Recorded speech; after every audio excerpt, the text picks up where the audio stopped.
Bueno, pues vamos a comenzar. Buenas tardes a todas y todos. Es un honor darles la más cordial bienvenida a este conversatorio en el marco del balance ético global rumbo a la COP30. Un conversatorio que desde luego está convocado por el gobierno de Brasil para contribuir más, con mayor certidumbre, a las acciones de cambio climático. La Red Mexicana de la Carta de la Tierra se complace en abrir este espacio de reflexión y diálogo, el espacio más importante en este momento, porque tenemos otros diálogos paralelos, convencida de que nuestro aporte pues, es clave para fortalecer la dimensión ética en el camino hacia la COP30 en Belén, Brasil, y en un momento en el que pues todos sabemos que la humanidad enfrenta profundos desafíos socioambientales, pues la Carta de la Tierra sigue siendo una guía viva para orientar nuestras acciones con responsabilidad, solidaridad y esperanza. Recientemente, hace 2 días, la UNESCO ha generado un reporte y en ese reporte hace una recomendación para el uso de la Carta de la Tierra. Así que la Carta de la Tierra hoy, más que nunca, ha declarado más su vigencia para apoyar todos estos procesos de transformación ética.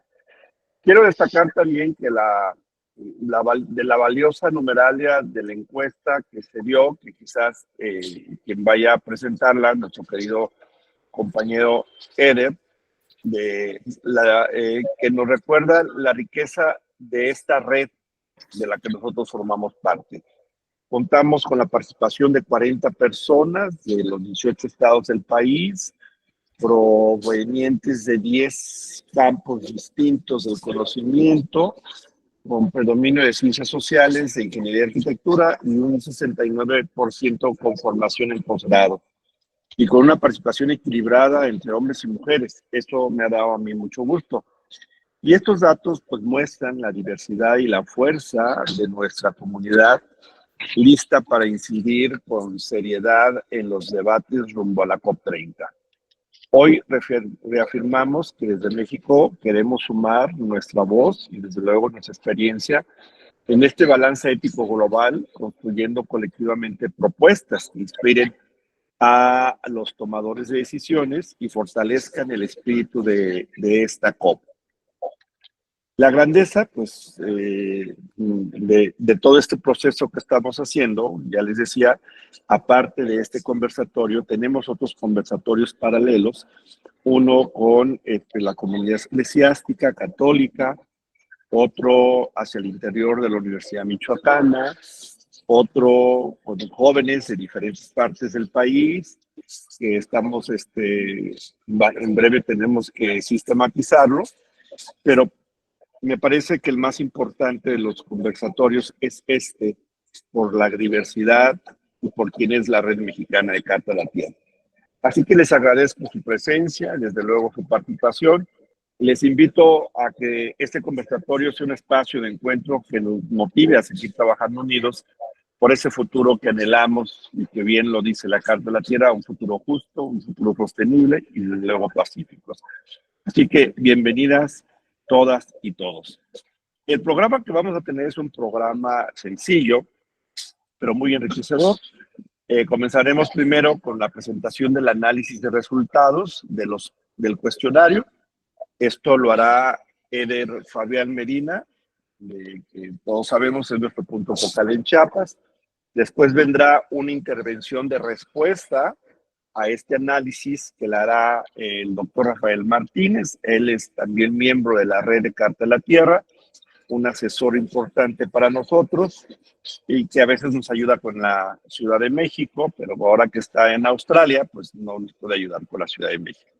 Pero sigue siendo un gran asesor y que respetamos y queremos mucho. Y después iremos a comentarios generales, que yo podría hacer algunos, pero después de eso pasaremos al diálogo con los participantes. Quienes van a coordinar este espacio de diálogo, pues será la doctora Chafía Azúcar, todos la conocen, es nuestro punto focal en Guanajuato, y también el maestro Fernando Treviño, él es punto focal en Nayarit. Ellos se turnarán para dar la palabra y tendremos un espacio como de 30 minutos para eso. Y se trata de enriquecer las conclusiones, lo que ya hemos logrado sistematizar con todas las respuestas del cuestionario. Y después pasar a conclusiones, a las perspectivas y a los agradecimientos. Así que bueno, vamos a comenzar ahora con la presentación de Eder.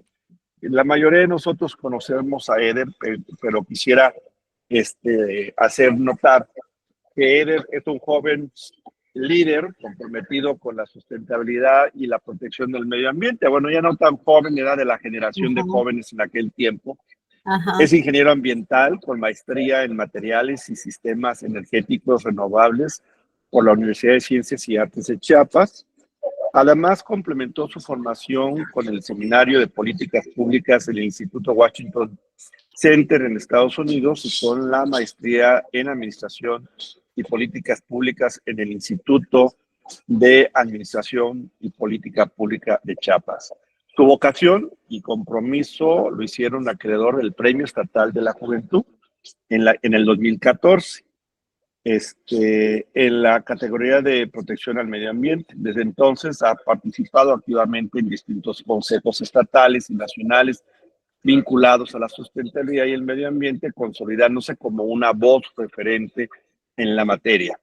Actualmente es representante de la iniciativa de la Cátedra Tierra en Chiapas, miembro de la Red Nacional de Sustentabilidad de Quibernus y se desempeña como jefe de responsabilidad social en el Colegio de Bachilleres de Chiapas, desde donde impulsa proyectos que inspiran a nuevas generaciones y a comprometerse con un futuro sostenible. Eder es nuestro brillante punto focal del estado de Chiapas. Así que, Eder, todos te escuchamos. Adelante. Muchas gracias, Mateo. Muy buenos días a todas y todos. Es un gusto estar con ustedes en este conversatorio. Y para entrar en materia, lo que queremos compartirles son los resultados del balance ético global, el cuestionario o la consulta que se emitió a nivel nacional para identificar las perspectivas de cada uno y cada una de los integrantes de esta red nacional. Este es un análisis sobre las percepciones sociales ante la crisis climática y los desafíos éticos que enfrentamos como sociedad global en el contexto de la COP30. El análisis de balance ético se compone de 5 preguntas fundamentales, las cuales iremos analizando de manera detallada cada uno de los resultados que fuimos obteniendo y posteriormente tendremos un espacio para un análisis de perspectiva y la participación de cada uno. Entonces, la primera pregunta establece ¿por qué tantas veces negamos o ignoramos lo que la ciencia y los saberes tradicionales dicen sobre la crisis climática y compartimos o cedemos con la desinformación, aún sabiendo que vidas están en riesgo? Dentro de los resultados podemos identificar que existe una paradoja civilizatoria. Esto plantea que la ética queda subordinada al interés y que también la verdad es reemplazada por la conveniencia. En las respuestas que ustedes compartieron, podemos observar 3 aspectos fundamentales. La primera es que la ciencia y los pueblos originarios han advertido claramente sobre los riesgos climáticos, es decir, el conocimiento existe y ya es accesible. Sin embargo, no actuamos, negamos, evadimos y minimizamos la información disponible, prefiriendo la comodidad de la inacción. En ese sentido, priorizamos al corto plazo económico y político y reforzado por una cultura de la inmediatez digital y la fragmentación social. En este marco podemos considerar que existe un riesgo ético crítico. Al negar el conocimiento disponible, no solo ponemos en peligro el planeta, sino la vida de las poblaciones más vulnerables. En este escenario hablamos de comunidades indígenas, campesinas, jóvenes y mujeres que ya enfrentan los impactos directos de la crisis climática. Ante esta pregunta hemos desarrollado una respuesta integral que se nutre de todas las aportaciones. Negamos o ignoramos lo que la ciencia y los saberes tradicionales advierten sobre la crisis climática y a la vez compartimos desinformación porque vivimos en un sistema que prioriza intereses económicos, políticos y personales sobre el bien común.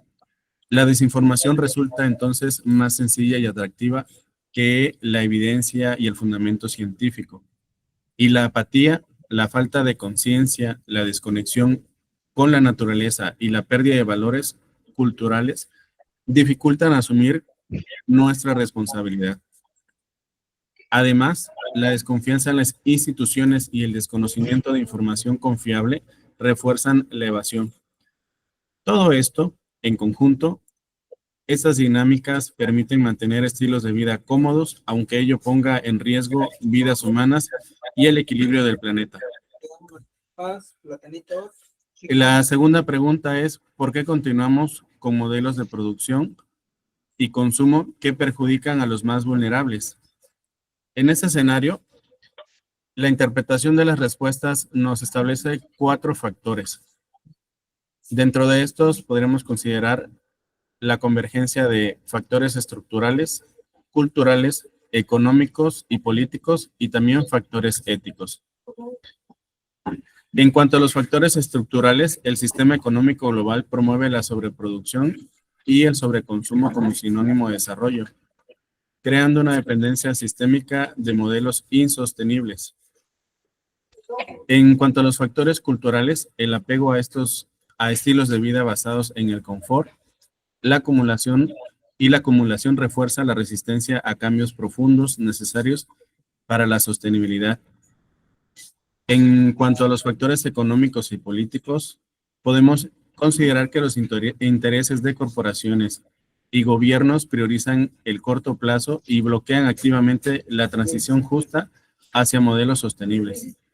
Y en cuanto a factores éticos, persiste una visión antropocéntrica que reduce a la naturaleza como un recurso explotable, invisibilizando la interdependencia entre la vida humana y nuestros ecosistemas. En este escenario, la misión 1.5 grados se percibe más como un desafío técnico que como un imperativo ético y civilizatorio.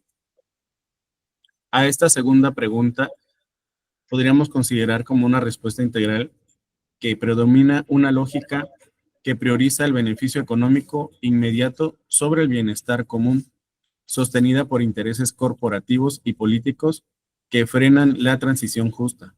A esto se suma la falta de conciencia y educación sobre los impactos reales, la resistencia cultural al cambio de estilos de vida, la ausencia de políticas públicas claras y la presión de mercados globales que promueven un consumo excesivo.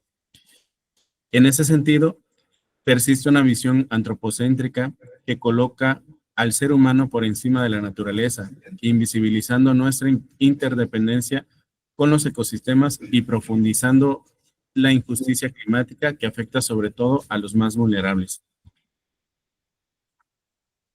Avanzaríamos en este análisis a la tercera pregunta de este balance ético global. Nos dice, ¿qué podemos hacer para asegurar que los países ricos aceleren sus transiciones y contribuyan con financiamiento? En el análisis interpretativo se considera que hay un doble nivel de acción. El primer nivel de acción está enfocado a la transformación estructural desde la política, obligaciones internacionales con sanciones reales, tribunales y mecanismos de justicia climática, fondos globales de financiamiento y cooperación técnica. El segundo nivel de acción corresponde a la presión desde la ciudadanía. En este marco hablamos de ciudadanía organizada, empoderada y formada en ética ambiental, a los movimientos sociales globales que hacen visibles las injusticias y al consumo responsable como una herramienta de presión. De tal manera que, como una respuesta integral, podríamos considerar que asegurar que los países ricos, los grandes productores y consumidores de combustibles fósiles aceleren sus transiciones y contribuyan con financiamiento a los más vulnerables es necesario combinar presión ciudadana global y compromisos internacionales vinculantes. Por un lado, debemos fortalecer la educación ambiental y el empoderamiento social para exigir transparencia, rendición de cuentas y cambios en patrones de consumo. Por el otro lado, urge establecer alianzas éticas y obligatorias que estén respaldadas por mecanismos de justicia climática, por sanciones y tribunales internacionales que aseguren el cumplimiento de acuerdos como el de París. Al mismo tiempo, se requiere garantizar financiamiento justo, transferencia tecnológica e inversión en energías limpias, priorizando la resiliencia en países vulnerables. A manera de síntesis, podríamos considerar que la clave es pasar de los discursos a acciones concretas y verificables, sustentadas en la corresponsabilidad y en la equidad. Dentro de este análisis también, la cuarta pregunta nos cuestiona qué tradiciones, historias o prácticas, sea culturales, espirituales, de su comunidad nos enseñan a vivir en mayor equilibrio con nuestra naturaleza. En este marco, las respuestas revelan una profunda conexión entre las prácticas culturales, la espiritualidad y la sostenibilidad, mostrando que nuestras comunidades integran saberes ancestrales con desafíos modernos. Dentro de estos aspectos, podemos considerar la preeminencia de lo espiritual y lo ritual. Característico de nuestro país, podríamos considerar las ofrendas, agradecimientos y ceremonias que son un eje rector para enseñar a vivir en armonía con nuestra naturaleza. El valor del conocimiento intergeneracional, en ese sentido, promover la transmisión oral de saberes y mitos resalta la función educativa de las culturas locales sobre la dependencia de nuestros ecosistemas. También sobre una sostenibilidad práctica. En ese sentido, las costumbres de uso responsable del agua, la tierra y los bosques evidencian aprendizajes comunitarios valiosos para la sostenibilidad global. Así también se habla de una innovación tradicional. La economía circular y tecnologías ancestrales muestran una adaptación contemporánea, integrando saberes con retos modernos. También hablaríamos de una dimensión cultural artística. En este sentido, las expresiones artísticas y gastronómicas confirman que el equilibrio con el entorno es también estético, identitario y comunitario. Y a su vez, podríamos considerar críticas y ausencias. Algunas voces expresan escepticismo, reflejando la percepción de pérdida cultural o desconexión en ciertos contextos. A esta cuarta pregunta, nuestra respuesta integral es que las comunidades transmiten un profundo respeto y equilibrio con la naturaleza a través de tradiciones, historias y prácticas culturales y espirituales que integran lo simbólico, lo educativo y lo práctico. Esto incluye, como lo hemos mencionado, ritos y celebraciones vinculados a los ciclos de la tierra, siembra, cosecha, lluvia, sol, prácticas espirituales y ceremonias de agradecimiento hacia la naturaleza y la transmisión intergeneracional de saberes y narrativas que enseñan respeto por la vida y los ecosistemas. También se destacan prácticas sostenibles de uso responsable de los recursos. Podemos considerar al agua, los bosques, los alimentos y también las tecnologías tradicionales de producción y conservación, complementadas con festividades como el arte, la gastronomía y la medicina local, que refuerzan la relación afectiva y simbólica con el entorno. En ese sentido, nuestras tradiciones se integran cada vez más con programas de educación ambiental y modelos contemporáneos de sostenibilidad, promoviendo la conciencia ecológica, la cooperación comunitaria y la responsabilidad colectiva hacia la conservación de la naturaleza. La quinta pregunta de nuestro análisis aborda cómo podemos movilizar a más personas, a liderazgos, a corporaciones, empresas y naciones para apoyar cambios justos y éticos en la lucha contra la crisis climática, y se acompaña también de una segunda pregunta que nos cuestiona ¿Qué ideas y valores podrían inspirarnos en esta misión? En el análisis a este cuestionamiento, nuestras respuestas muestran una visión integral y ética de la movilización climática en la que convergen tres ejes fundamentales. La primera convergencia o eje fundamental sería con la acción colectiva organizada. Podemos hablar de las alianzas, participación incluyente y la educación, que son vistas como motores que multiplican la fuerza social y política frente a esta crisis. El segundo eje es la transformación cultural y narrativa. La movilización requiere no solo políticas, sino también un cambio profundo en los imaginarios sociales, sustentados en valores universales y cosmovisiones que prioricen la vida. Y el tercer eje fundamental corresponde a la justicia y corresponsabilidad. El énfasis en la equidad intergeneracional, la justicia social y la diferenciación de responsabilidades que evidencia una movilización que debe ser justa para ser legítima y sostenible.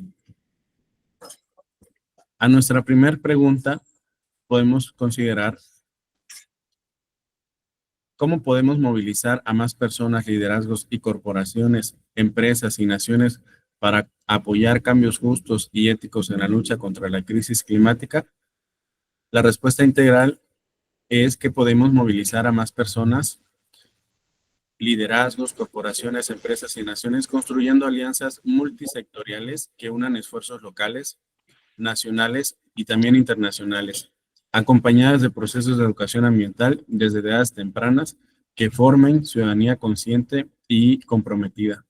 Es necesario impulsar narrativas inspiradoras basadas en valores universales como el respeto, la justicia, la solidaridad, la inclusión y la paz, que motiven la acción colectiva. Asimismo, se requiere abrir espacios de participación diversa e incluyente en la toma de decisiones, reconocer e incentivar a quienes adoptan prácticas sostenibles y difundir experiencias exitosas con resultados tangibles que demuestren los beneficios sociales, económicos y ambientales de actuar éticamente frente a la crisis climática. En cuanto a la segunda pregunta, ¿qué ideas y valores podrían inspirarnos en esta misión? Las ideas y valores que pueden inspirarnos en esta misión son el respeto y cuidado de la vida en todas sus formas, la justicia ambiental, social y económica, la solidaridad con comunidades vulnerables y la equidad intergeneracional, actuando con responsabilidad hacia las futuras generaciones. También inspiran la prevención y conciencia de los riesgos climáticos, la paz y la soberanía de los pueblos, la verdad y la transparencia en la acción climática, así como la cooperación solidaria más allá de fronteras y diferencias culturales. En conjunto, estos principios configuran una cosmovisión biocéntrica y ética que coloca el cuidado de la vida y del planeta en el centro de nuestras decisiones. Adicional a las 5 preguntas fundamentales que establece el análisis de balance ético global, la red nacional incluye la siguiente pregunta. Ante la magnitud de la crisis climática, es urgente que la humanidad articule y haga converger la fuerza ética de referentes como lo son la Declaración Universal de los Derechos Humanos, la Carta Mundial de la Naturaleza, la Carta de la Tierra, la encíclica Laudato Si y los principios éticos para el cambio climático. Ante esta pregunta, podemos identificar la primera, un amplio consenso ético y moral. En ese sentido, la gran mayoría considera que es urgente articular y converger los principales referentes éticos que hemos mencionado. Esto refleja la percepción de que la crisis climática no solo es un desafío técnico, sino que también es un dilema moral y civilizatorio. El segundo enfoque es una visión crítica y contextual. Algunas respuestas introducen matices importantes sobre el conocimiento desigual, la pertinencia cultural, desconfianza en el sistema y la necesidad de coherencia entre el discurso y la acción. En este sentido, como lo hemos mencionado, vemos 4 aristas. La primera es que el conocimiento es desigual, es decir, se cuestiona si la población realmente conoce estos referentes. La segunda arista es la pertinencia cultural, en el cual debemos considerar la importancia de respetar mecanismos comunitarios existentes. La tercera arista es la desconfianza en el sistema, menos discursos y más acciones. En este sentido, se habla de demandar una coherencia. Y la cuarta arista es la unidad y enfoque, necesidad de cohesión estratégica versus la dispersión. Como respuesta integral a este cuestionamiento, los resultados muestran que existe un fuerte respaldo a la convergencia ética global como camino hacia la justicia, la sustentabilidad y la esperanza compartida. Sin embargo, para que dicha convergencia sea efectiva, debe articularse con la diversidad cultural y los saberes comunitarios, acompañarse de acciones concretas y verificables y construirse sobre la confianza y la transparencia. Mientras el consenso señala la utilidad de los marcos éticos globales, las respuestas alternativas recuerdan que la acción climática debe ser situada reconociendo prácticas locales, comunitarias y tradicionales que también tienen valor ético y práctico frente a la crisis. La legitimidad de estos marcos éticos globales depende entonces de su aplicación que sea coherente y contextualizada en los territorios donde la crisis climática impacta directamente. Con esta última pregunta, me puse los audífonos y ya no oigo. Ético, para pasar a nuestra siguiente parte de este conversatorio, en el cual conoceremos una perspectiva ética que nos compartirá nuestro compañero. Adelante, Mateo. Muchas gracias. Gracias, Eder. Gracias, Eder. Una excelente presentación del resultado.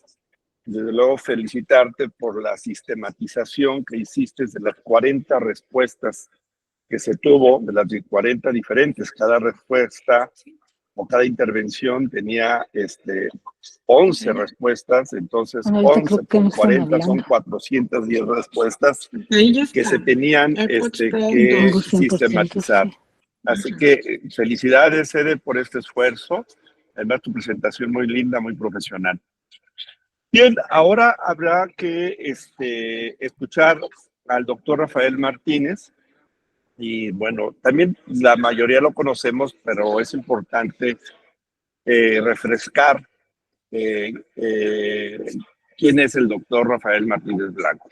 Bueno, para mí él es un apasionado como yo del desarrollo sostenible y la acción climática, con más de 3 décadas de experiencia trabajando en proyectos que han conectado al sector público, al sector privado, académico y ciudadano, tanto en México como a nivel internacional.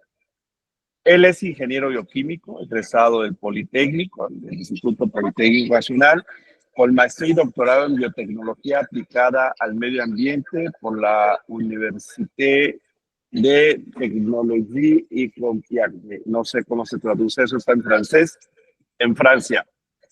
Su compromiso con la formación de líderes lo llevó también a ser coordinador académico del programa LEAD en el Colegio de México. Eso fue fabuloso. A lo largo de su trayectoria ha tenido un papel clave en el diseño e implementación de políticas e instrumentos de planeación para el desarrollo sostenible, así como en iniciativas de mitigación y adaptación al cambio climático. Desde la Semarnat nos representó a México en negociaciones científicas del Convenio Marco de las Naciones Unidas sobre Cambio Climático y más tarde coordinó proyectos de programas de las Naciones Unidas para el desarrollo en nuestro país, siempre promoviendo la participación ciudadana y el fortalecimiento de las políticas públicas en materia ambiental. También ha impulsado la investigación científica y tecnológica desde el Consejo Nacional de Ciencias y Tecnología, contribuyendo al desarrollo regional y a la vinculación con los sectores académico e industrial. Su vínculo con la Carta de la Tierra se retomó desde el año 2002 y desde entonces ha acompañado con dedicación este movimiento global. Actualmente es punto focal de la Red Mexicana de Carta de la Tierra en la Ciudad de México. Es nuestro asesor también, desde donde continúa inspirando y tejiendo caminos hacia un futuro más justo, sostenible y pacífico. Rafa, muchas gracias y te escuchamos. Mateito, muchas gracias. Buenos días a todas y a todos. Es un placer estar con ustedes. Gracias por la invitación. Me parece que es un momento fundamental para poder incidir en la COP30. Y qué bueno que Carta de la Tierra está aprovechando esta oportunidad para hacer alguna declaratoria y que tenemos una posición como red de la Carta de la Tierra. Me ha parecido muy interesante el ejercicio que presentó Eder en este momento, que acaba de presentar. Los resultados son muy importantes y reflejan muchísimo la posición que existe a nivel internacional de las negociaciones. Yo percibo que, como en las discusiones que hay en la COP, hay una gran dicotomía entre los sectores social, ambiental y la parte política, la parte empresarial. Hay intereses efectivamente allí metidos y si aparentemente no tomamos en consideración la emergencia climática que estamos viviendo. El cambio climático se percibe como un fenómeno muy ajeno a la sociedad dentro de estas discusiones y una especie de dicotomía entre la parte social, la parte ambiental y la parte económica y política. Y sin embargo ya no es una amenaza futura, es una realidad presente que afecta la vida de millones de personas en el planeta. Estamos viendo con frecuencia sequías prolongadas, estamos viendo inundaciones devastadoras, olas de calor extremas, migraciones forzadas, todos estos migrantes ambientales y climáticos y una crisis alimentaria que todos ellos son síntomas de un fenómeno que se acelera día a día. Entonces, la ética nos interpela a reconocer las dimensiones sociales de la emergencia climática, que no se trata únicamente de gases de efecto invernadero y temperaturas y de cifras científicas, sino de vidas humanas, de justicia y de supervivencia colectiva. El debate entonces sobre el cambio climático, que a veces está dominado con mucha frecuencia por cifras científicas y proyecciones técnicas de qué es lo que nos va a suceder en 2100, pero parece tan lejano. Necesitamos un anclaje ético y social que guíe las decisiones políticas, económicas y las personales. No solamente las de una comunidad, sino todo comienza con las decisiones personales. No basta con conocer los riesgos, sino se requiere un compromiso moral. Hay una gran desigualdad en las comunidades en el mundo y sobre todo vemos que las comunidades más pobres son las más vulnerables y son las que están expuestas a los efectos del cambio climático. Los países industrializados, por supuesto, son responsables de la mayor parte de las emisiones históricas de gases de efecto invernadero y han construido un bienestar a costa de un daño ambiental que hoy pagan principalmente las poblaciones del sur global. Desde una perspectiva ética, entonces se configura una deuda climática. Los más ricos tienen la obligación moral de liderar la mitigación, financiar la transición justa y garantizar la adaptación de los más vulnerables. Nos hemos perdido muchísimo en cifras y números sobre la cantidad de gigatoneladas de dióxido de carbono que se están emitiendo y ahora ya estamos a 1.9% respecto a 2022, 2025, lo cual significa una alarma como de alerta sísmica. Ya estamos viendo que la temperatura, nuestro objetivo era no alcanzar 1.5 grados superior a lo que teníamos en la época preindustrial para el año 2100 y en este momento ya estamos a 1.60, a 1.6. México tuvo ya un rol muy importante durante la COP16 en Cancún, si se acuerdan. En este momento se pensó a diseñar el Acuerdo de París y aunque todo mundo estaba apuntando a que no debería de aumentar la temperatura en más de 2 grados, porque los riesgos ante la biodiversidad, los riesgos sociales eran muy altos, México impulsó el hecho de que fuera el 1.5%, recuerdo en esa COP donde estuvimos presentes, y una buena parte de ustedes seguramente, y fue un logro para México poder lograr que fuéramos más preventivos, más precautorios. últimamente, en las últimas décadas, ha estado incrementándose un promedio de 0.2 grados por cada década desde 1975. Entonces, el incremento va muy fuerte, evidentemente con la pérdida de cobertura arbórea global, y a pesar de que se ha estado invirtiendo mucho en energía. Estos efectos del cambio climático se manifiestan en dimensiones sociales concretas, por supuesto. La salud pública. Podemos ver también un aumento de enfermedades asociadas al calor y a la contaminación. La aparición del Zika, por ejemplo, ahora en México, del dengue y, bueno, muchas otras enfermedades que vienen por enfermedades vectores, por la proliferación de mosquitos. La seguridad alimentaria en algunas zonas de regiones vastas del planeta se están perdiendo las cosechas y aumenta la inseguridad nutricional o la inseguridad alimentaria. Y decía yo hace un momento, hay migraciones climáticas que ya por falta de calidad de vida, por inundaciones o por degradación, por riesgos, tienen que emigrar a otros lados donde tengan un poquito de justicia. Esto genera también un círculo de pobreza estructural. Las comunidades con menos recursos son las menos capaces de adaptarse, que no tienen toda la información, pero tampoco tienen los recursos sobre todo. Y lo convierte en un problema social urgente que requiere políticas públicas. ¿Quiénes tienen que trabajar en este tema? Pues somos todos. Los gobiernos deben garantizar políticas de mitigación y adaptación que prioricen a los más vulnerables. Las empresas tienen que transformar los modelos productivos hacia prácticas sostenibles y los individuos están llamados a revisar sus hábitos de consumo y participación ciudadana.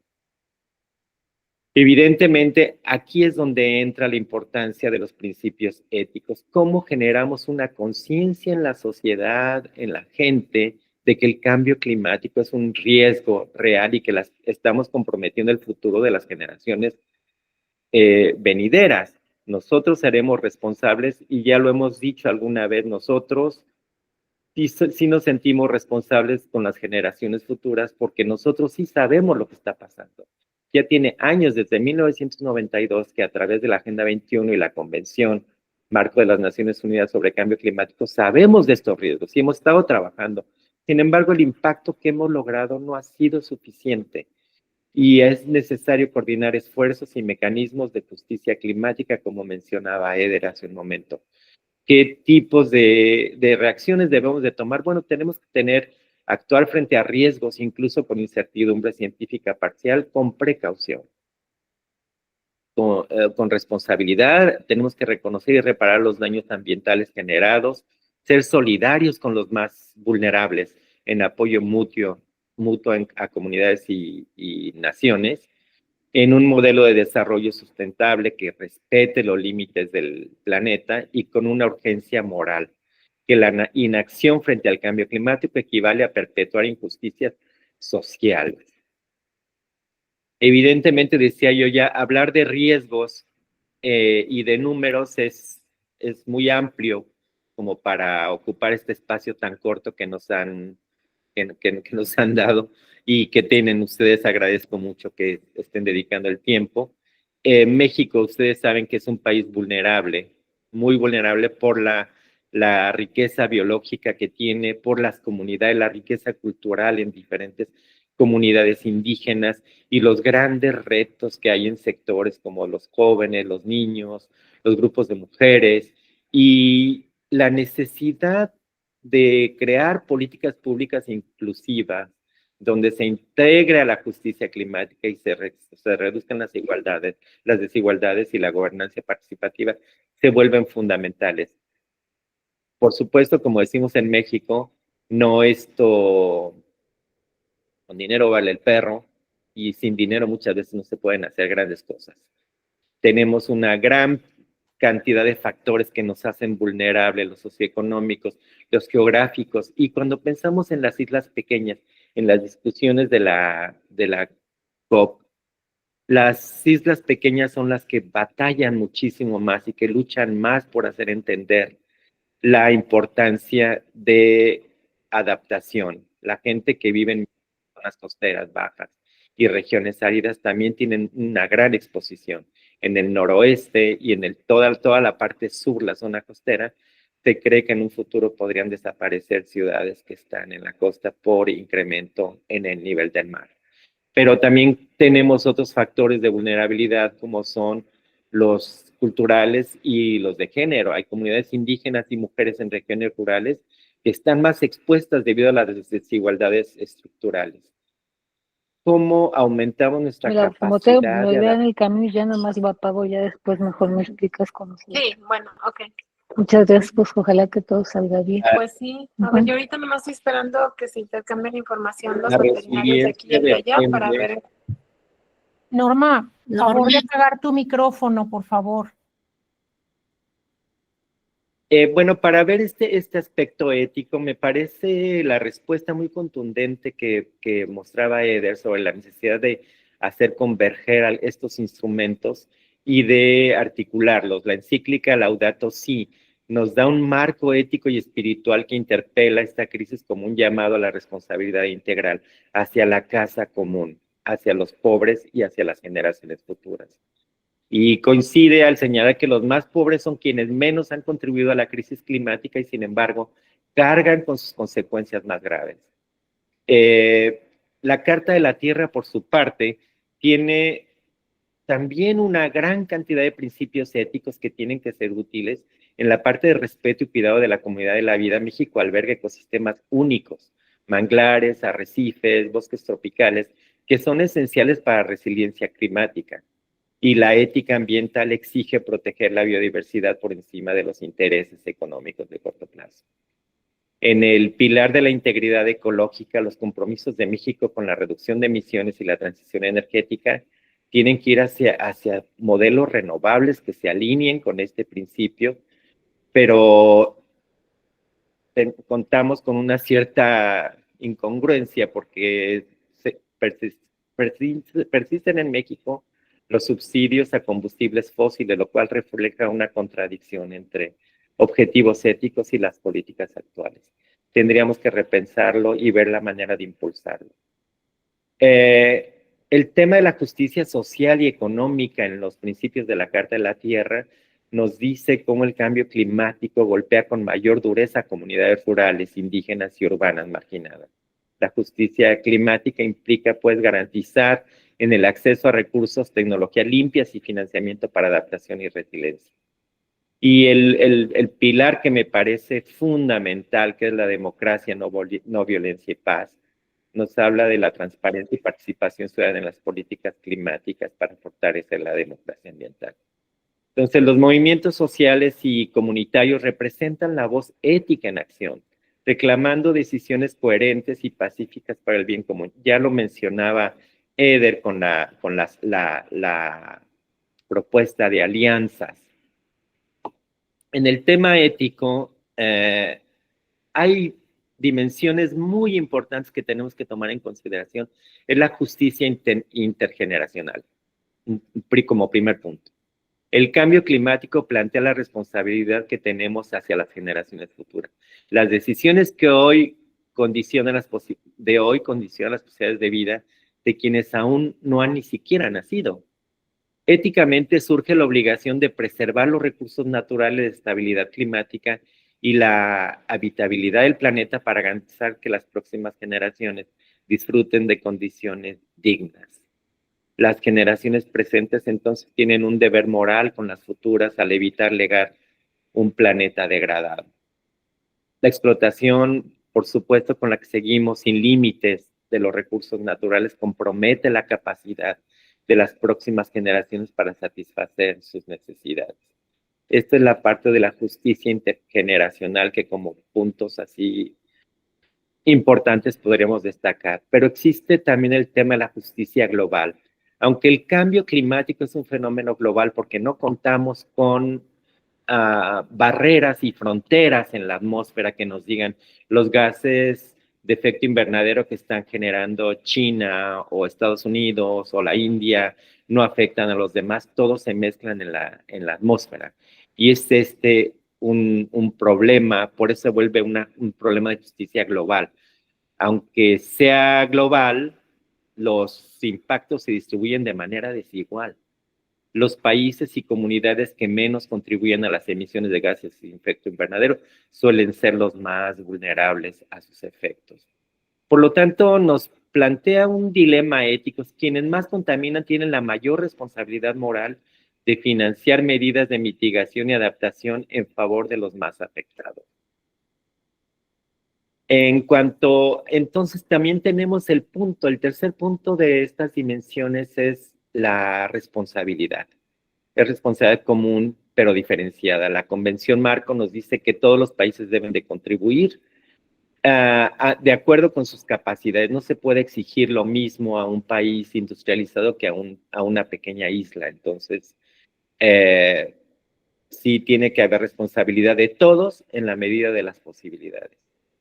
Y esta responsabilidad va desde lo individual hacia lo colectivo. Exige evaluar el papel de los individuos como de las instituciones. A nivel personal implica, por ejemplo, adoptar estilos de vida sostenibles, reducir el consumo energético, apostar por transportes limpios, moderar el consumo de bienes y alimentos con alta huella de carbono. A nivel colectivo, evidentemente, los gobiernos y las empresas tienen la obligación de implementar políticas y prácticas que reduzcan las emisiones y fomenten la transición hacia una economía baja en carbono. El tema de los derechos humanos y el tema del medio ambiente, el derecho a un ambiente sano, está íntimamente ligado a otros derechos fundamentales como son la salud, la alimentación, el agua potable, la vivienda y la seguridad. Desde una perspectiva ética, pues el cambio climático es también una amenaza a los derechos humanos. Reconocerlo como tal implica asumir un compromiso de acción en defensa de la dignidad humana. Y las poblaciones más pobres, decíamos, hay que tomar en cuenta su vulnerabilidad, las comunidades indígenas y rurales que enfrentan mayores riesgos. Es un tema evidentemente bastante amplio, por lo que me parece que deberíamos de orientar en esta articulación de instrumentos y en la evolución de las políticas internacionales para tomar decisiones y frenar la emisión de gases de efecto invernadero. Creo que un tema fundamental es la generación de conciencia de la sociedad. Y ahí tiene mucho trabajo la Carta de la Tierra con sus talleres, los talleres que ustedes han asistido y en los que han también impartido, para promover algunos principios éticos que nos permitan enfrentar la crisis climática, la urgencia moral. Cada año se incrementan las pérdidas humanas y ambientales. ¿Cómo hacemos conciencia de ello? La inacción equivale a una forma de violencia estructural, sin lugar a dudas. Tenemos que practicar la solidaridad activa. No basta con discursos, se necesitan acciones coordinadas que protejan a los más vulnerables dentro y fuera de nuestras fronteras. En cuanto a la equidad climática, pues quienes más contribuyen a la crisis deben asumir una mayor carga de responsabilidad en su solución. Cuidar la vida, el cambio climático amenaza la dignidad humana y la biodiversidad, por lo que toda acción debe orientarse a proteger la vida en todas sus formas. Entonces, no es solo un tema ambiental el cambio climático, se debe de ver como una problemática social y ética en primer orden, que nos afecta nuestra salud, nuestra seguridad alimentaria, nuestra seguridad hídrica, afecta nuestra seguridad sanitaria, el acceso al agua, la vivienda, el trabajo y la estabilidad de comunidades enteras. Si no se atiende con urgencia, profundizará la desigualdad, aumentará los conflictos por recursos y obligará a millones de personas más a migrar. Ahora ya tenemos muchísimos migrantes climáticos. Y pues también representa un reto cultural esta conciencia. ¿Cómo superamos un modelo de consumo desmedido? ¿Cómo replanteamos las nociones de progreso y bienestar? ¿Y cómo avanzamos hacia una civilización que priorice la vida y el cuidado por encima del lucro inmediato? Entonces, pues bueno, estos son algunos puntos que quería compartir con ustedes. No he llevado una medición del tiempo porque no tengo aquí, pero no sé a cuánto tiempo estoy. ¿Me escuchan? Sí, Sí, se Sí, escucha. ya es tu tiempo, Rafael. Ya es mi tiempo. Bueno, cierro nada más con Cierra. un resumen de los enfoques éticos del cambio climático. No olvidar la justicia intergeneracional. El concepto de justicia intergeneracional sostiene que las generaciones presentes tienen el deber moral de comprometer el bienestar de las futuras. La responsabilidad común y diferenciada, la ética de la vulnerabilidad, la ética del cuidado y la naturaleza. Esto sería un resumen de lo que tenemos que hacer e implicar prácticas en la ética climática. El tema es muy amplio, da para muchísimas cosas y sin embargo yo me quedo con un punto: cómo generamos conciencia ante el cambio climático más allá de los discursos. Les agradezco muchísimo la atención y gracias por la oportunidad, Mateo. Gracias a ti, Rafa, por esa puntual intervención y desde tu apreciación por la experiencia que has tenido como científico, como funcionario público y como activista socioambiental. Me parece que tu apreciación es muy clara y desde luego muy interesante. Yo creo que hay hallazgos significativos en tanto en la exposición que hizo Eder de la sistematización de la encuesta y desde luego en lo que tú has mencionado. Y que un primer hallazgo es muy revelador. Sabemos lo que la ciencia y los saberes tradicionales nos advierten, pero con frecuencia lo ignoramos o incluso caemos en la desinformación. Y ahí debemos de preguntarnos el por qué. Entonces, las respuestas más comunes que señala el cuestionario, pues señala la apatía, la falta de conciencia, la comodidad de aceptar mensajes simples o sobre todo los intereses económicos y políticos que pesan más que la verdad. Esto nos recuerda que la crisis climática no es solo un problema técnico, tú ya lo habías dicho, sino un dilema ético y desde luego civilizatorio. En segundo lugar, pues la encuesta confirma que seguimos atrapados en modelos de producción y consumo insostenibles y que dañan desde luego a los más vulnerables, ya lo planteaste tú, y no respetan esa misión del 1.5. Entonces, la razón principal es que seguimos priorizando el beneficio económico inmediato bajo una visión antropocéntrica que reduce la naturaleza y recursos a recursos explotables, ¿no? Aquí, pues, resuena con fuerza, pienso yo, el llamado de la Carta de la Tierra y la encíclica papal de Laudato Si. No podemos seguir construyendo sociedades sobre la explotación y el descarte, sino sobre la justicia, la solidaridad y desde luego la responsabilidad compartida.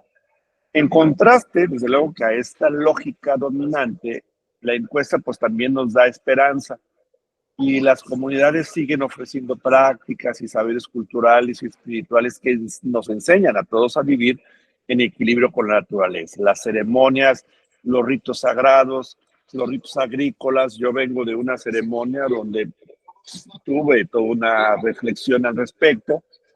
El uso responsable del agua, los bosques, las narraciones y cantos nos recuerdan que el cuidado de la tierra es también una cuestión de identidad, espiritualidad y cultura.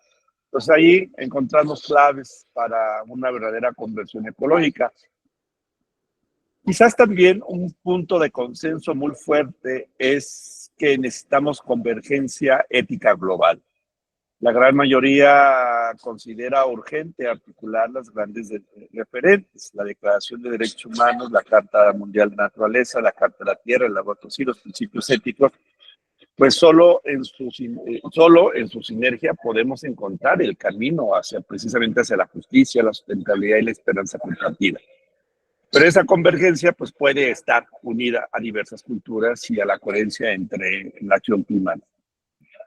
Creo yo, en síntesis, tanto Eder como tú han comentado, los resultados de esta encuesta nos recuerda que la lucha climática no se gana únicamente con tecnología ni con políticas públicas. Tenemos 30 años luchando por meter una política pública tantas tecnologías que nos han pasado por todos lados, sino con un cambio profundo en nuestros valores y nuestra cultura. Es ahí donde vamos a encontrar el cambio. Entonces necesitamos narrativas que inspiren, valores que movilicen y sin duda alguna, pues una ética que sostenga la acción, tal como lo proclama la Carta de la Tierra y que lo pone en su texto. El destino común nos llama a buscar un nuevo comienzo. Bien, vamos ahora a dialogar de manera más amplia. Todos podrán participar y para este diálogo, tanto Chafía como Fernando lo van a coordinar y turnar para que todos podamos participar y podamos enriquecer estas reflexiones. Así que tienen la batuta tanto Chafía y Fernando. Adelante. Muchas gracias, Mateo, gracias, Rafa, gracias, Eder. Pues adelante, no somos muchos, así es que pueden levantar su mano o pueden tomar el micrófono directamente. Les pedimos a todas y a todos ser breves para que logremos el mayor número posible de participaciones y recordar que de lo que se trata este diálogo es de enriquecer estas aportaciones que ustedes mismos han hecho a través de las respuestas a las respuestas al cuestionario y a partir del cual dimos a conocer y compartimos a través de Eder estas respuestas y esta síntesis. Entonces, la idea ahora es enriquecer este análisis que hemos obtenido a partir de los cuestionarios. Adelante, Amorita. Gracias, Sofía. No, nada más felicitarlos, la verdad. Muy agradecida por esta labor. Y no sé si pudieran activar los mensajes escritos, porque ahí también pudiéramos hacer alguna opinión.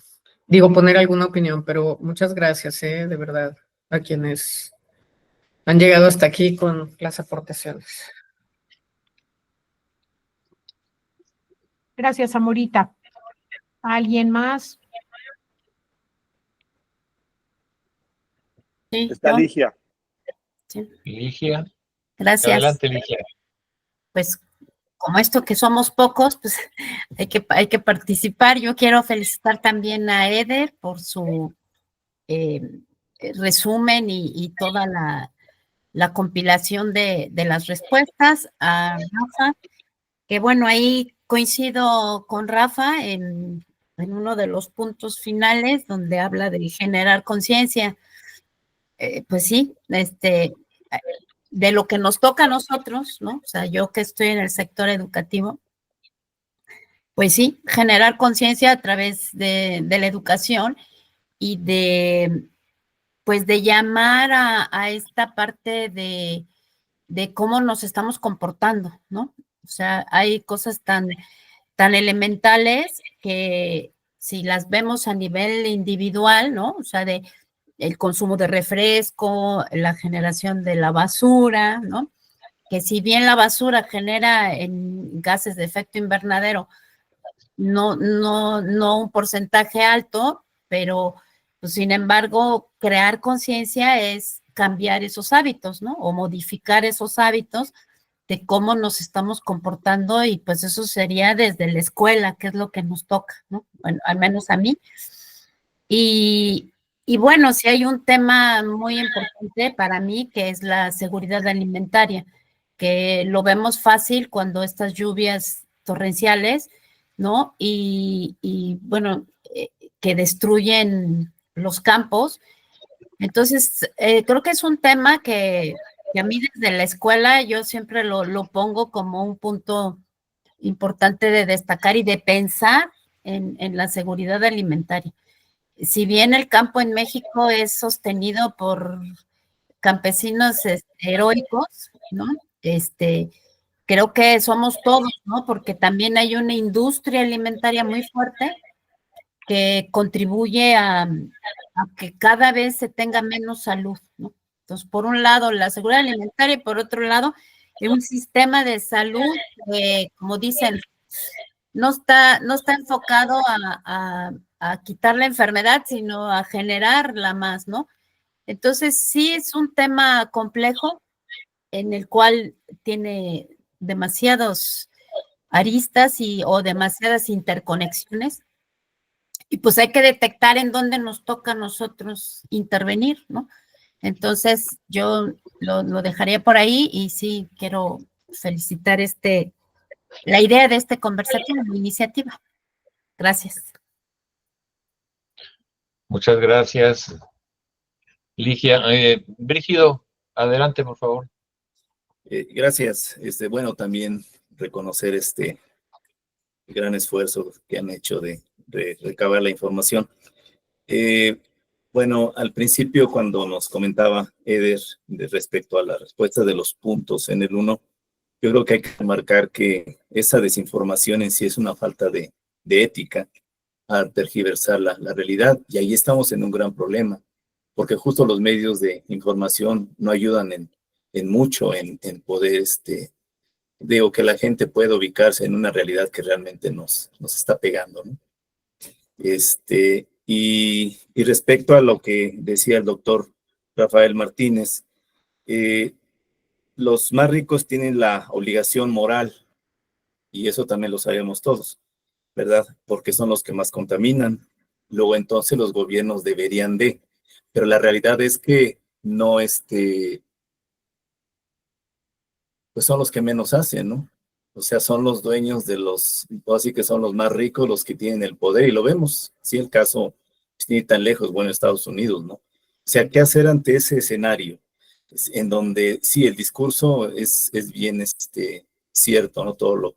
Ya lo sabemos, ¿sí? Estados Unidos, China, India, etcétera. Pero ellos no van a hacer nada, ¿sí? Entonces, también se decía aquí que con políticas públicas no se va a poder, creo que lo dijo Mateo, no se va a resolver el problema. Es una cuestión meramente ética, pero ¿cómo? Digo, amén de lo que se viene haciendo en el marco de la Carta de la Tierra, pero ¿qué más se puede hacer? Eso quería comentar.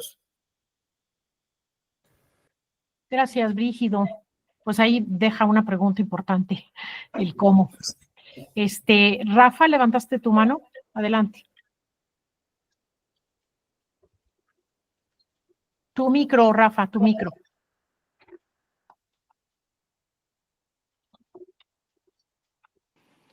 Quería aprovechar estos momentos y que no hay otra mano levantada, no hay otra mano levantada para completar un punto de cómo podemos participar como sociedad, porque consideramos de pronto que la percepción del cambio climático, ¿a quién le afecta el cambio climático? ¿Cómo le afecta? ¿En qué lugares? Siempre queda como muy lejano. O sea, a mí no me afecta, a mi familia tampoco, les afecta en África, les afecta en otros lados, pero el cambio climático como tal, pues no me afecta. Entonces, esa es la sensación de cómo, por eso decía yo, cómo generamos conciencia de estar viendo los riesgos y la justicia intergeneracional. Algunas ideas prácticas que tengo yo para los talleres y cómo motivar a la gente a que participe en esto es haciéndoles saber que el papel de la sociedad en el combate al cambio climático es central, porque la crisis no puede resolverse solo desde los gobiernos o las instituciones internacionales y que requiere la acción conjunta de todos los sectores. Entonces, a la gente, a los jóvenes, a las comunidades, para generar conciencia y educación ambiental, estamos convencidos de que la sociedad tiene la capacidad de generar una cultura ambiental más responsable y que a través de la educación formal e informal se fomente la comprensión de la crisis climática y la adopción de valores que prioricen la sostenibilidad. Más allá, decía yo, de los números, de las cantidades de gigatoneladas de dióxido de carbono, de cuáles son los gases de efecto invernadero y qué es la mitigación. De pronto nos perdemos en el tecnicismo y nos olvidamos de la justicia social y del respeto por la naturaleza. Un segundo punto sería promover un consumo responsable. Las decisiones de consumo tienen un impacto directo en las emisiones. Ya lo comentaba Ligia, y en el uso de los recursos. Reducir el desperdicio, optar por energías limpias, apoyar a empresas sostenibles, cambiar patrones de movilidad, usar bicicleta, transporte público. Son acciones concretas que pueden transformar los mercados y presionar a las industrias hacia prácticas más limpias. La economía circular ahora se está promoviendo como una alternativa para utilizar menos recursos y generar menos desechos. Tercer punto sea la participación ciudadana y la presión social. Si la sociedad organizada puede tener el poder de exigir políticas públicas ambiciosas a través de movimientos sociales, con las ONGs, con los sindicatos colectivos juveniles y comunidad. Lo que hace falta es unir las fuerzas con las comunidades locales para impulsar cambios normativos, cuestionar proyectos contaminantes y defender la justicia climática.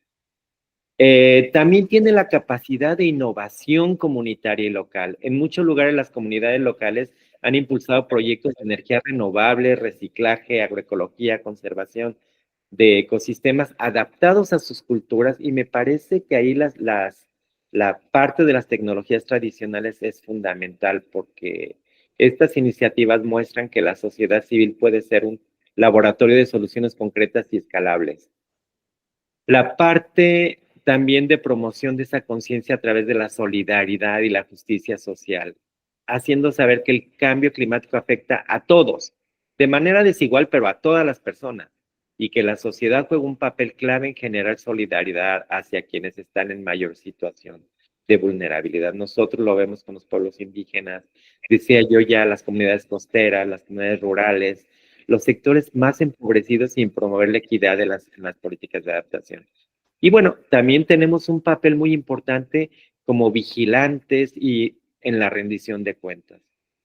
Necesitamos actuar como un contrapeso político y ético, sobre todo al exigir transparencia en los compromisos climáticos de gobiernos, que los compromisos internacionales realmente se cumplan, y cada país, y ya lo decía Brígido con Estados Unidos, ¿qué hacemos si Estados Unidos se sale del acuerdo de París? ¿Qué hacemos si Estados Unidos ya no quiere participar? Seguirá emitiendo en cantidades asombrosas.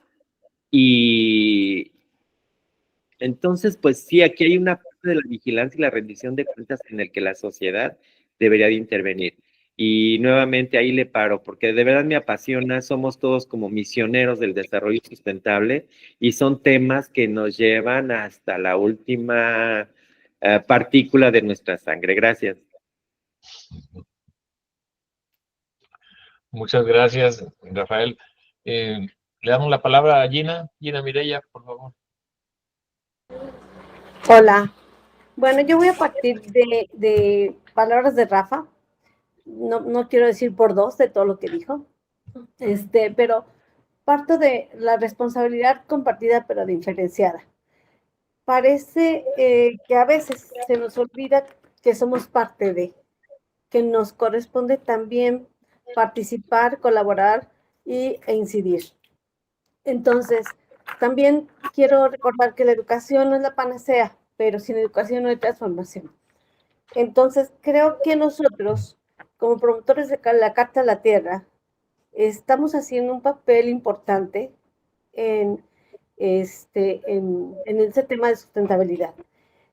Yo admiro a muchos de ustedes por las acciones que están haciendo día con día, y bueno, podría nombrar cada uno, pero hay que reconocernos que también hemos trabajado y hemos hecho trabajo social, hemos trabajado en políticas públicas, hemos trabajado en educación, hemos trabajado en esa responsabilidad compartida, pero obviamente quisiéramos que fuera esto más rápido, que se notara más.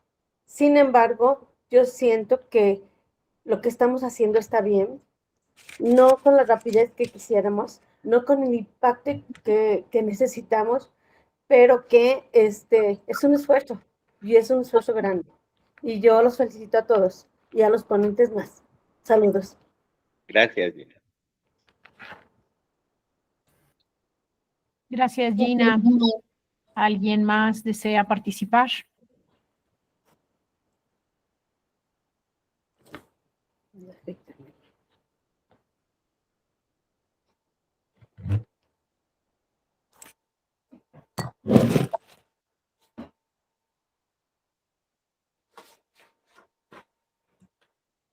que ya no.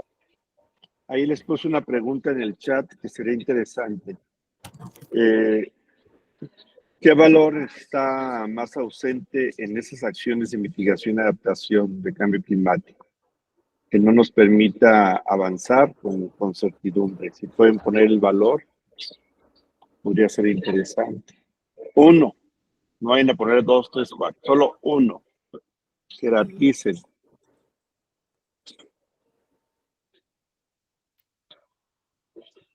Bueno, no sé si Chafía o Fernando quisieran aportar algo más en función de los resultados. Ustedes estuvieron desde el principio en la configuración de todo este trabajo que estamos haciendo y que hoy prácticamente culminamos. Solamente pasaríamos a editar la postura final en función de las reflexiones que hemos hecho con Rafael y con ustedes para tener un documento con un peso más específico. Prácticamente hoy era validar lo que habíamos puesto en la encuesta y al mismo tiempo pues que sea una reflexión que nos motive a nosotros a actuar desde lo individual a lo colectivo. Siempre hemos estado en crecimiento en materia ética y nunca terminamos. Entonces, daría si Chafía y Fernando quisieran decir algo al respecto. Yo he estado pensando al escucharlos, al escuchar a Eder nuevamente y a Rafa y a todos ustedes en los jóvenes y en este papel de la educación que quisiéramos que tuviera. Dice Gina que no es la panacea y es cierto, de pronto quisiéramos como adjudicarle un mayor poder, un mayor poder transformador a la educación, que sin duda lo tiene. Sin embargo, no se logran ver los cambios a la velocidad que se necesita, ¿no? Entonces me preocupa esa parte, ¿no? Del rol que podemos tener como educadores y también la gravedad de la situación de los jóvenes.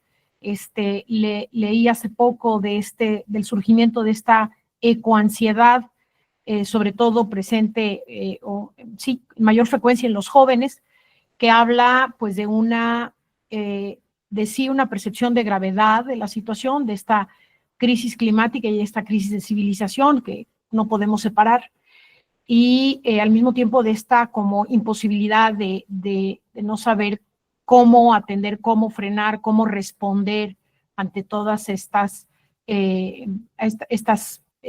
crisis, ¿no? Que se unen y que se intercalan y que generan una necesidad de un pensamiento complejo y sistémico para poder comprender y para poder atender esta situación. Entonces yo creo que también es algo que tenemos que tener muy en cuenta desde la educación y desde la Carta de la Tierra, lo que están viviendo los jóvenes y cómo atender esta ecoansiedad.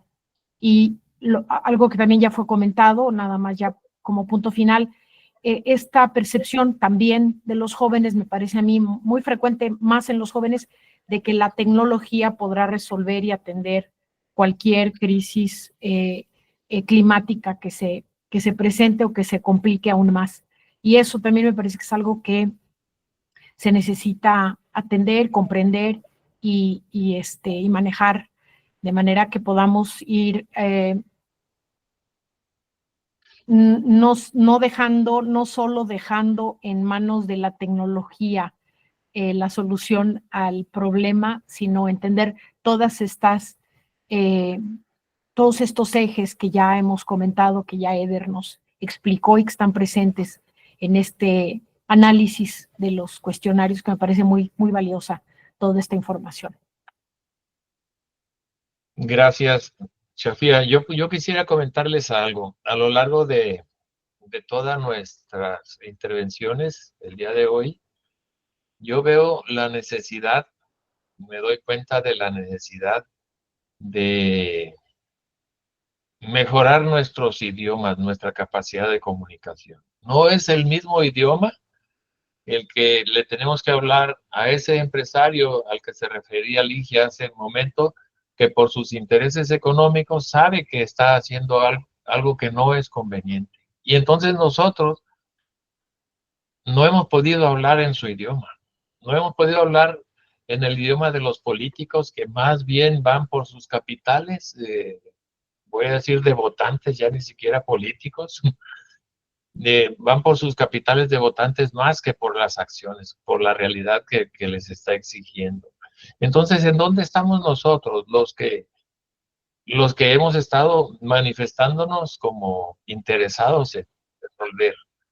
¿En dónde estamos los científicos? ¿En dónde hemos investigado cuál es el idioma que debe entender ese gobernante, ese empresario? Ese idioma. Debemos nosotros insistir en eso. Y bueno, no podemos detenernos en la labor de la educación y de la información correcta en el idioma correcto, en el idioma adecuado que sea, que pueda permear en todos los ámbitos. Queremos acción de todos, queremos la acción de todos, desde los jovencitos, de los niños en su escuela de preescolar, así como del gobernante o del empresario más rico, tenemos que hablar en su idioma. Nosotros, en la red mexicana, todas las redes de Carta de la Tierra, debemos de investigar, trabajar sobre ese punto. Desde los diplomáticos, como, bueno, Rafa es un ejemplo, una inspiración para todos, hasta los que estamos trabajando con los niños de preescolar, debemos mejorar nuestra capacidad de comunicación y así llevar la educación, la información hacia el compromiso y hacia la acción, no nada más el compromiso declarado. Muchas gracias y felicidades a todos por la participación. Regresamos cámaras y micrófonos con Mateo.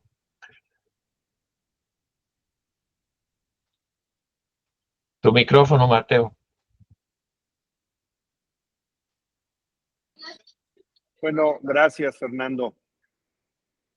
Bueno, pues ya para ir cerrando, pues hemos confirmado que la crisis climática no es solo un desafío técnico, es un reto ético y civilizatorio en principio, y que muy atinadamente la COP30 lo ha puesto en la mesa. Y que los resultados que hemos tenido de nuestra encuesta y diálogo de este conversatorio, pues creo que nos muestran tres grandes certezas. Una, que necesitamos cambiar profundamente los modelos de producción y consumo. Ya hablaba Rafa de un consumo responsable, poniendo la vida y no el lucro en el centro. Entonces, ese es una gran certeza. La segunda gran certeza que creo yo, amén de que lo podamos discutir más adelante, pues bueno, los saberes comunitarios, culturales y espirituales siempre han sido fuente viva de inspiración para aprender a vivir en equilibrio con la tierra. Entonces ahí existe un elemento muy importante que hay que girar la cara y girar bien la cara a ver estas formas de vida de los pueblos originarios. Y la tercera, pues es urgente articular y hacer converger estos grandes marcos éticos que se han generado. Yo he hecho todo un análisis y más de 72 marcos éticos se han construido en la historia de la humanidad en el marco de Naciones Unidas, y que, bueno, hoy por hoy los referentes más importantes en esta materia, pues es tanto la Carta de la Tierra, el Laudato Si y los principios éticos para cambio climático que en 2019 pronunció la UNESCO. Y esto, la articulación es precisamente, y este ejercicio de hacer converger, pues es con las prácticas locales, precisamente para dar legitimidad y fuerza a nuestra acción colectiva, rumbo a la COP30. Y bien, este ejercicio pues nos deja la tarea de seguir construyendo una movilización ética, cultural y ciudadana que complemente y presione los compromisos políticos internacionales. Y eso lo tenemos que seguir haciendo. Yo les hice una pregunta sobre los valores más ausentes que necesitamos rescatar para lograr pues incidir en las acciones de mitigación, adaptación y que estas sean exitosas, pues desde luego pues son la responsabilidad de que comunico, la responsabilidad de que consumo. La justicia, la solidaridad, la empatía y la frugalidad es lo que vi aquí y también la humildad que recientemente Chafía lo ha planteado como valor también ausente. Entonces, pues a nombre de la Red Mexicana de Carta de la Tierra, que somos nosotros mismos, pues les agradezco profundamente su participación y compromiso. Mi agradecimiento a Eder, a Chafía, a Fernando, a Rafael y sin duda, pues a todos ustedes que estuvieron aquí, que hicieron el esfuerzo para estar en este pequeño conversatorio, para conocer el resultado de la opinión de 40 miembros de la Red Nacional y poder legitimarlo y poderlo enriquecer. Ahora tenemos un poco más de claridad sobre esto y que será una tarea que tendremos que hacer nuevamente el equipo que decidió participar en este proceso, Eder, Chafía, Fernando, Rafael y yo, para tener ya un documento robusto, que tenga un peso específico para enviarlo tanto al Secretariado Internacional como a la COP30, que así es el procedimiento que vamos a hacer. Que lo que aquí compartimos pues sea semilla de esperanza y de acción para avanzar a lo que siempre hemos estado trabajando en la Red de Carta de la Tierra y que ha sido el mensaje por parte de la Carta de la Tierra, que es hacia sociedades más justas, más sostenibles y mucho más pacíficas, pero yo también les digo, más resilientes. Pues muchísimas gracias y cuando tengamos el documento final, que será en breve, se los enviaremos a ustedes para que lo tengan presente, lo tengan para consulta, pero también lo tengan para hacerlo, divulgarlo. No sabemos si en sus estados algún gobierno local vaya a ir a la COP, y si va a la COP, hay que darle ese documento para que lo use, para incidir allá, lo usen para incidir allá en las tomas de decisiones. Seguramente se invitará a presidentes municipales, a gobernadores, a secretarios de medio ambiente, y si ustedes tienen contacto con ellos, pues les pediría que hicieran llegar el documento que les vamos a enviar como documento final de el resultado de esta reflexión que hemos hecho hacia el interior de la Red Mexicana de Carta de la Tierra, y que desde luego también hubo intervenciones no solamente de la red, sino de otros participantes, como es el caso de los 60 y tantos jóvenes que participaron. Así que les mando un abrazo a todas y a todos, coman rico y nos vemos en breve.